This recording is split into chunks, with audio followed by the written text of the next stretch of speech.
Welcome back designers. ஃபிக்மாவோட new updates பற்றி எல்லாருமே பேசிகிட்டு இருக்காங்க. பட் நம்ம என்ன இங்கே பார்க்க போகிறோம்னா ஃபிக்மாவோட UI 3 இருக்குல்ல, அதை நம்ம டீட்டெயில்டாக கரண்ட் UI கூட கம்பேர் பண்ணி என்ன டிஃப்ரெண்ட்டாக பண்ணியிருக்காங்கன்றதை நம்ம இங்கே பார்க்க போகிறோம். காய்ஸ், இந்த அப்டேட்டில் ஃபிக்மா நிறைய ஃபீச்சர்ஸ் இன்ட்ரடியூஸ் பண்ணியிருக்காங்க, ரீஅரேஞ்ச் பண்ணியிருக்காங்க, ரீநேம் பண்ணியிருக்காங்க, அதுக்கப்புறமா யூஸ் பண்ணி இந்த ஐகானோகிராஃபியை ரிஃப்ரெஷ் பண்ணியிருக்காங்க. அண்ட் ஃபிக்மாவோட டோட்டல் லேஅவுட்டையும் மாற்றி இந்த இன்டர்ஃபேஸை ரொம்ப அப்ரோச்சபிளாக ரீடிசைன் பண்ணியிருக்காங்க. ஸோ ஃபிக்மாவோட இந்த UI 3யும் கரண்ட் UIயும் கம்பேர் பண்ணி என்ன டிஃப்ரெண்ட்டாக கொண்டு வந்திருக்காங்கன்னு நம்ம இப்போ பார்க்கலாம். அதில் in no particular order. First ஒன்று வந்து ஆப்சல்யூட் பொசிஷன். ஆப்சல்யூட் பொசிஷன் வந்து நம்ம ஆட்டோலேட் ஃப்ரேமில் வந்து ஒரு சைல்டை நம்மளே மேனுவலாக பொசிஷன் பண்ணுறதுக்கு யூஸ் பண்ணுவோம்ல. இப்போ அது என்னென்னு கூப்பிட்றாங்கன்னா இக்னோர் ஆட்டோலேட்ன்ற அதை பேரை மாற்றிட்டாங்க. நெக்ஸ்ட் வந்து அலைன்மெண்ட் ஆப்ஜெக்ட்ஸ். இந்த பழைய வெர்ஷனில் பார்த்தீங்கன்னா டிசைன் அண்ட் ப்ரோட்டோடைப் கீழே தான் இந்த அலைன்மெண்ட் கண்ட்ரோல்ஸ்லாம் இருக்கும். இப்போ இது எங்கே மாற்றிருக்காங்கன்னு பார்த்தீங்கன்னா அதே ப்ராப்பர்ட்டிஸ் பேனலில் பொசிஷன்னு சொல்லிட்டு ஒரு செக்ஷன் ஓப்பன் பண்ணி அதுக்குள்ளே இதை ப்ளேஸ் பண்ணியிருக்காங்க. அண்ட் இந்த ஐகான்ஸ் கூட லைட்டாக ரிஃபைன் பண்ணியிருக்காங்க. மற்றபடி ஃபங்க்ஷனல் யூஸ் அதே அலைன்மெண்ட் கண்ட்ரோல்ஸ் தான், எந்த டிஃப்ரென்ஸும் இல்லை. நெக்ஸ்ட் வந்து ஆட்டோ லேஅவுட். பழைய யூஐயில் வந்து ஆட்டோ லேஅவுட்டுக்கு தனி செக்ஷனே கொடுத்துருந்தாங்களே. இப்போ என்ன பண்ணியிருக்காங்கன்னா லேஅவுட்னு ஒரு செக்ஷன் போட்டு அதில் ஒரு ஐகானை ரெப்ரசென்ட் பண்ணியிருக்காங்க. இப்போ உங்களுக்கு ஏதாச்சும் ஒரு ஃப்ரேமுக்கு ஆட்டோலேட் ஆட் பண்ணணும்னா ஜஸ்ட் இந்த ஐகானை கிளிக் பண்ணிங்கன்னா ஆட்டோலேட் அந்த ஃப்ரேமுக்கு ஆட் ஆகிடும். ஆட்டோலேட்டில் வந்து சஜஸ்ட் ஆட்டோலேட்னு சொல்லிட்டு ஒரு ஃபீச்சர் கொண்டு வந்திருக்காங்க ஃபிக்மா.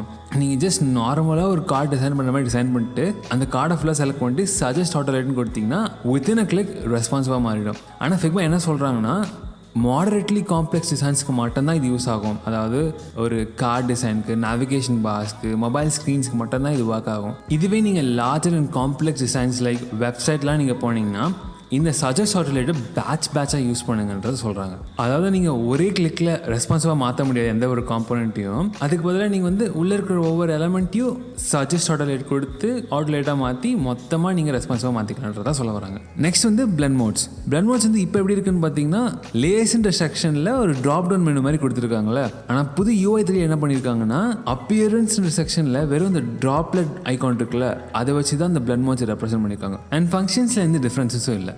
நெக்ஸ்ட் வந்து கிளிப் கான்டென்ட். கிளிப் கான்டென்ட் வந்து இப்போ எங்கே இருக்குதுன்னு பார்த்தீங்கன்னா ஃப்ரேம்ன்ற செக்ஷன் கீழே அந்த ஆங்கிள் இருக்குல்ல, ஆங்கிள் கீழே ஒரு செக் பாக்ஸ் மாதிரி கொடுத்துருக்காங்களே. இப்போது புது யூஐயில் என்ன பண்ணியிருக்காங்கன்னா லேஅவுட்ன்ற செக்ஷனில் ட்ராப் டவுன் மெனு மாதிரி கொடுத்துருக்காங்க, ப்ளஸ் அதுக்கு ஐகான்ஸும் கொடுத்துருக்காங்க. நெக்ஸ்ட் வந்து காம்பனன்ட் ப்ராப்பர்ட்டிஸ். இப்போ நீங்கள் நார்மலாக ஒரு காம்பனண்டோட ப்ராப்பர்ட்டிஸ் பார்க்கணுன்னா இந்த மாதிரி தான் இருக்கும்.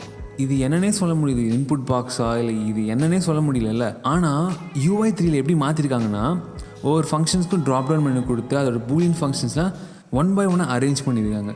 இப்போ இருக்கிற UIயில் கற்றுக்கிறதுக்கு ரொம்ப ஸ்டார்டிங் டஃப்பாக இருந்தது, புரிய ஈஸியாக ஆகிடுச்சுல. ஆனால் புது UIயில் புதுசாக வந்து டிசைன் பண்ணி ப்ராப்பர்ட்டிஸ் கற்றுக்கிறவங்களுக்கு புரிஞ்சிக்கவே ஈஸியாக தான் இருக்கும்னு நான் நினைக்கிறேன். நெக்ஸ்ட் வந்து கன்ஸ்ட்ரெயின்ஸ். யூஸ்வலாகவே கன்ஸ்ட்ரெயின்ஸ் எப்போ வரும்னா ஏதாச்சும் ஒரு சைல்டை நீங்கள் கிளிக் பண்ணும்போது தான் கன்ஸ்ட்ரெயின்ஸ் வரும், ரைட்? இப்போ இருக்கிற UIயில் அதுக்கு தனியாக டெடிக்கேட்டடான ஒரு செக்ஷனே கொடுத்துருக்காங்களே ப்ராப்பர்ட்டிஸ் பேனலில். ஆனால் UI 3 என்ன பண்ணியிருக்காங்கன்னா பொசிஷன் ஒரு செக்ஷன் இருக்குல்ல, நம்ம கூட முன்னாடி அலைன்மெண்ட் கண்ட்ரோல்ஸ் பார்த்தோம்ல, அந்த பொசிஷன் செக்ஷனில் X and Y பொசிஷன் பக்கத்தில் ஒரு சைல்டை கிளிக் பண்ணும்போது ஐகானாக வருது. நெக்ஸ்ட் வந்து கார்னர் ரேடியஸ். இப்போ கார்னர் ரேடியஸ் வந்து எலமெண்ட்டோட வித் அண்ட் ஹைட் எங்கே பார்ப்பீங்களோ அந்த ஹைட்டுக்கு கீழே கார்னர் ரேடியஸ் இருக்குது, அண்ட் அதுக்கு பக்கத்தில் இண்டிவிஜுவல் கார்னர் ரேடியஸ் இருக்குது. இப்போ UI 3ல் எங்கே வச்சுருக்காங்கன்னா அப்பியரன்ஸ் செக்ஷனில் ஒபாசிட்டிக்கு பக்கத்தில் வச்சுருக்காங்க கார்னர் ரேடியஸ், அண்ட் அந்த கார்னர் ரேடியஸ் பக்கத்துலேயே இண்டிவிஜுவல் கார்னர் ரேடியஸோட ஐகான் வச்சுருக்காங்க. நம்ம இந்த அப்பியரன்ஸ் செக்ஷனில் தான் பிளெண்ட் மோட்ஸ் பார்த்தோம், கரெக்டாக? ஸோ அந்த அப்பியரன்ஸ் செக்ஷனில் தான் இப்போ அந்த கார்னர் ரேடியஸும் வச்சுருக்காங்க. நெக்ஸ்ட் வந்து file name and file actions. இப்போ கரண்ட் UIயில் அது எங்கே இருக்குன்னு பார்த்தீங்கன்னா மேலே டாப் பவரில் சென்டராக இருக்கும். புது UI 3ல் எங்கே வச்சுருக்காங்கன்னு பார்த்தீங்கன்னா நேவிகேஷன் பேனலில் டாப் மோஸ்ட் ஒன், அதுதான் ஃபைல் நேம் அண்ட் ஒரு ஆக்ஷன்ஸும் நீங்கள் அங்கே ஆக்சஸ் பண்ணிக்கலாம். நெக்ஸ்ட் வந்து இப்போ இருக்கிற UIயில் டாப் பவரில் கிரியேட் காம்பனண்ட், மாஸ், அதுக்குமா பூலியன் ஃபங்க்ஷன்ஸாக இருக்குல்ல. இப்போ அதெல்லாம் எங்கே மாறி இருக்குன்னு பார்த்தீங்கன்னா ப்ராப்பர்ட்டிஸ் பேனலில் இந்த டிசைன் அண்ட் ப்ரோட்டோடைப் பட்டன் இருக்குல்ல, அதுக்கு கீழே மோர் மெனு இருக்குல்ல, அந்த இடத்துல வச்சுருக்காங்க இதெல்லாமே. நெக்ஸ்ட் வந்து இப்போ இருக்கிற டூல் பாரில் லெஃப்ட் சைட் கார்னரில் தானே அந்த shapes, pen tool, frame, text and இந்த ரிசோர்ஸஸ் எல்லாம் இருக்கும். இப்போ அதை எங்கே மாற்றிருக்காங்கன்னா பாட்டமில் ஒரு ஃப்ளோட்டிங் டூல் பார் மாதிரி கொடுத்துட்டு அங்கே வந்து இந்த move, frames, shapes, pen tool, text, அதுக்குமா சாட், அதுக்கப்புறமா இப்போ AI வந்துருக்குல்ல, அந்த AI ஃபீச்சர்ஸ்லாம் அங்கே தான் வச்சுருக்காங்க. ப்ளஸ் அதுக்கு பக்கத்தில் developer support mode on and off வச்சிருக்காங்க. அண்ட் இந்த டூல் பார்லேயே நீங்கள் உங்கள் பிளகின்ஸ் இருக்காமல் உங்கள் ஆசட்ஸ் கூட நீங்கள் இங்கேருந்து ஆக்சஸ் பண்ணிக்க முடியும். நெக்ஸ்ட் வந்து ரொட்டேட். இப்போ கரண்டாக இருக்கிற யூஐயில் ரொட்டேட் எங்கே இருக்குன்னு பார்த்தீங்கன்னா வித்து கீழே இருக்கும்.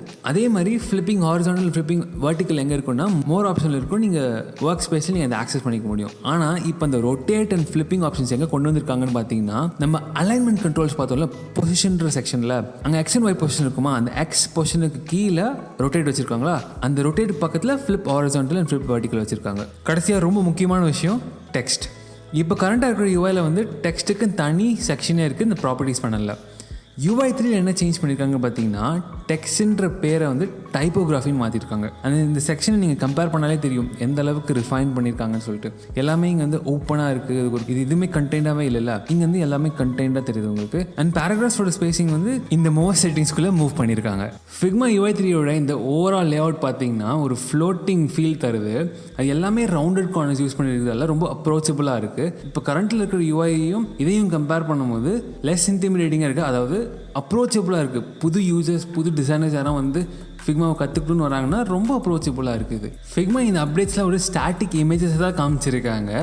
உள்ளே போனால் இந்த ப்ராப்பர்ட்டிஸ் பேனல் வந்து எனக்கு என்னவோ டைனமிக்காக இருக்குமோ அப்படின்றதுக்கு வந்து, ஏன்னா ஏற்கனவே இப்படி தான் இருக்குது, பட் இது ப்ரையாரிட்டி வைஸ் இது அதுவே ரீஅரேஞ்ச் பண்ணிக்கிற மாதிரி வருமோ அப்படின்னு எனக்கு சின்ன சந்தேகம் இருக்குது. பிகாஸ் இந்த எல்லா ஃபோட்டோஸையும் பார்க்கும்போது அந்த டாப் பேனல் மட்டும் கொஞ்சம் டிஃப்ரெண்ட்டாகவே இருக்குது, எப்போவுமே கான்ஸ்டண்ட்டாகவே இல்லை. ஸோ அதனால தான் எனக்கு அந்த டவுட் வந்தது. ஃபிக்மாவோட இந்த நியூ அப்டேட்ஸ் பற்றி உங்களோட தாட்ஸ் என்னன்றதை கமெண்ட் பண்ணுங்கள். வேறு ஏதாச்சும் டாபிக் உங்களுக்கு நான் பேசணும்னு நினச்சிங்கன்னா அதையும் கமெண்ட் பண்ணுங்கள். நான் எல்லாருக்கும் முடிஞ்ச அளவுக்கு ரிப்ளை பண்ண ட்ரை பண்ணுறேன் guys. அண்ட் இந்த மாதிரி நிறைய வீடியோஸ் பார்க்க தி ரிசர்ச் சப்ஸ்கிரைப் பண்ணிக்கோங்க. அண்ட் தேங்க்ஸ் ஃபார் வாட்சிங் guys. Cheers, enjoy.